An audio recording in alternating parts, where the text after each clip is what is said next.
Morning 6 o'clock, this blockade has started. Has there been any talks with them from the administration, and how is the overall situation? Different levels पे talk is going on and security deployment हमने हर जगह रखा है और अभी तक का जो सिचुएशन है it is peaceful How many spots in your district there is blockade? In 3 places this blockage एक साधुपारा में, एक दसपारा में और एक सुबह Rail भी रेल में भी हाँ रेल तो अभी everything is peaceful. अभी एवरीथिंग थैंक यू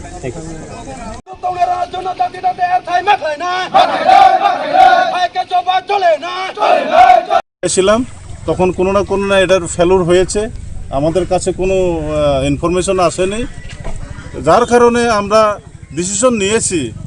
আমরা তো শান্তি চুক্তিতে আছি, আমরা এখানে পার্সোনাল নিজের ব্যক্তিগতর জন্য এই আন্দোলনটা করেনি, আমাদের কেদারদের জন্য, ত্রিপ্রাবাসীদের জন্য, ত্রিপ্রাসাদের জন্য, ত্রিপ্রাসার উন্নয়নের জন্য, যার কারণে আজকে এই অবরোধটা হয়েছে, এটাই আর কি। স্যার কতদিন চলবে আপনাদের এই অবরোধ?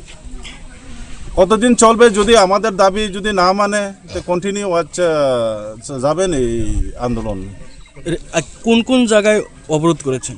ওখানে আমাদের সুবল সিং আছে, আর এখানে ট্রেন্ড সাধুপাড়া ট্রেন্ড এখানে অবরোধ আছে। আমি অলরেডি সকাল থেকে ভিজিট করে ওখানে হাতাই কত প্রেজেন্টলি আমি এসে পৌঁছলাম আর কি। কতজন ক্যাডার রয়েছেন আপনার টোটালি এই অবরোধে? কেদার 1200 অ্যাবাভ। তাই আপনাদের প্রেস মিডিয়া বন্ধুদের মাধ্যমে সরকারের কাছে আমরা আপিল করছি যে তাড়াতাড়ি যেন আমাদের এই দাবিগুলো যেন মেনে নেয়। অক্ষণ রানিং পজিশনে একটা আমি বার্তা পেয়েছি central government and Tripura state government থেকে যে তাড়াতাড়ি একটা সলিউশন হওয়ার সম্ভাবনা আছে, এটাই আর কি। প্রথমে আপনার নাম কইবেন, আপনি কোন সংগঠন লাগে এটা কইবেন, এরপর বাকি বিষয়টা কইবেন। এই বুম নামাই ধরি সুমন, ঠিক আছে স্যার? রেডি।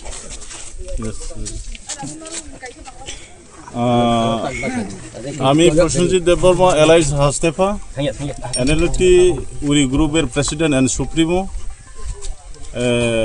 আজকে আমাদের এখানে এটা হাটাইকতার লোকেশনটা জয়েন্টলি আমরা রাস্তা অবরোধ করেছি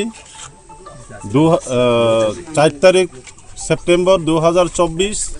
India government and Tripura state গভর্নমেন্টের সঙ্গে ট্রিপার্টাইট অ্যাকর্ড হয়েছিল, শান্তি চুক্তি হয়েছিল।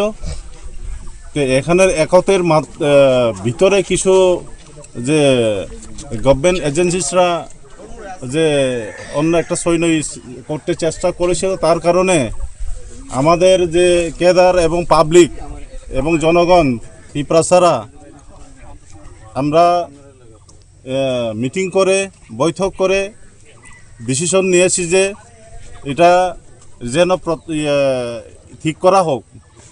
এই যে development package, special economic development package, এখানে কিছু সমস্যা আছে, সেই সমস্যার কারণে আমরা এই সিদ্ধান্ত নেওয়া হয়েছে। এবং আমাদের অল ক্যাডার্স এনএলএফটি এনএটিটিএফের ক্যাডারদের সমস্যা হয়েছে, সেই সমস্যার কারণে ক্যাডারদের তরফ থেকে প্রেশার আছে যে 2 বছর হয়ে গেছে আমাদের এখন একট হয়েছে, থাকতে চলাফেরায় ইনকাম সোর্সের জন্য অনেক প্রবলেম হয়েছে, যার কারণে আমরা বাধ্য হয়েছি যে আমরাও চাই না যে রাস্তা অবরোধ করে একটা সমস্যা প্রবলেম স্ট্যান্ডিং করতে, আমরাও চাই না।